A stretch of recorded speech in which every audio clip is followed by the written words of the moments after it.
રાષ્ટ્રપતિ Vladimir Putin આવતીકાલે 2 દિવસની મુલાકાતે ભારત આવી રહ્યા છે, પરંતુ તે પહેલા મહત્વપૂર્ણ સમાચાર આવ્યા છે।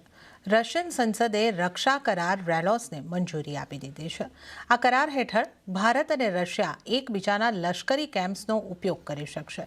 પુતિનની ભારત મુલાકાત દરમિયાન રક્ષા કરાર પર પણ ચર્ચા થવાની સંભાવના છે। આ સમાચારની વિગતો લઈએ સહયોગી કરણ નેગાંધી પાસેથી। કરણ, રશિયાની સંસદે કયા રક્ષા કરારને મંજૂરી આપી છે અને પુતિનના ભારત પ્રવાસનો એજન્ડા શું છે?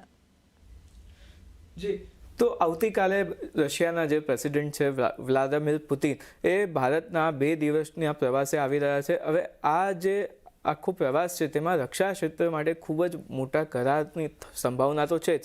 હવે આ કઈ રીતે આપણે કહીએ છીએ એના પહેલાં એક રશિયામાં મોટા સમાચાર આપણને બનતા એ દેખાયા છે કે રશિયાની જે સંસદ છે તેમણે રેલોસને મંજૂરી આપી દીધી છે। આ રેલોસ શું છે તે સમજીએ।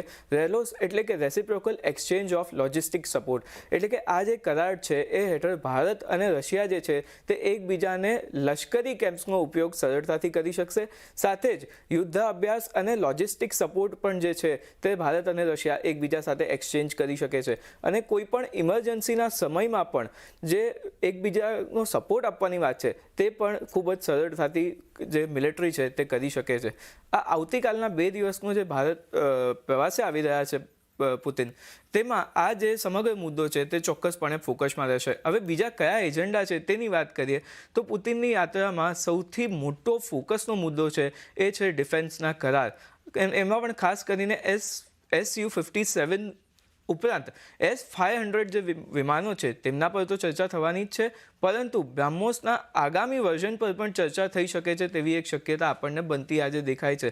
સાથે જ પુતિન જે છે તે ભારત રશિયાની જે 23મું શિખર સંમેલન થઈ રહ્યું છે તેમાં પણ ભાગ લેશે, પરંતુ સૌથી મુદ્દો મહત્વનો જે છે તે એ જ રહેવાનો છે, તે છે ડિફેન્સ। જી કરણ, આ સમગ્ર જાણકારી આપવા બદલ આપનો આભાર।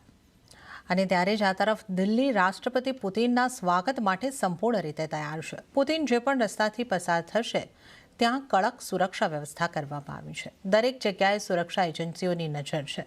આવો જોઈએ સંવાદદાતા દીપક બિસ્ટનો આ रिपोर्ट। रूसी राष्ट्रपति व्लादिमीर पुतिन भारत आ रहे हैं और 4 दिसंबर की शाम को वो भारत पहुंचेंगे। खासतौर से दिल्ली में हाई अलर्ट है। दिल्ली में 5 से 7 लेयर की जो सुरक्षा है वो उनके लिए यहाँ पर तैयार हो चुकी है।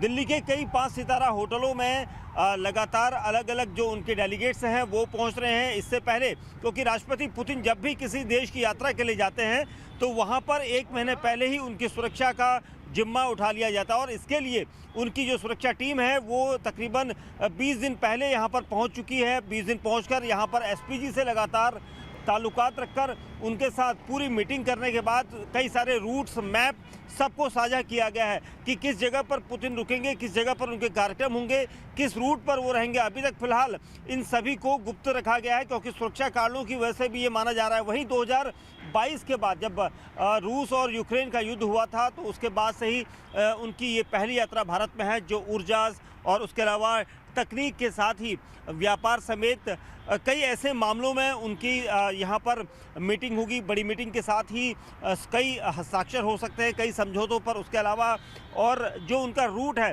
वो पूरा रूट इस वक्त गुप्त रखा गया है, लेकिन सुरक्षा कारणों की वजह से ट्रैफिक पुलिस को अलर्ट रखा गया है। ट्रैफिक के कई ऐसे रूट बनाए गए हैं जो अंतिम समय में बदले भी जा सकते हैं। तो आज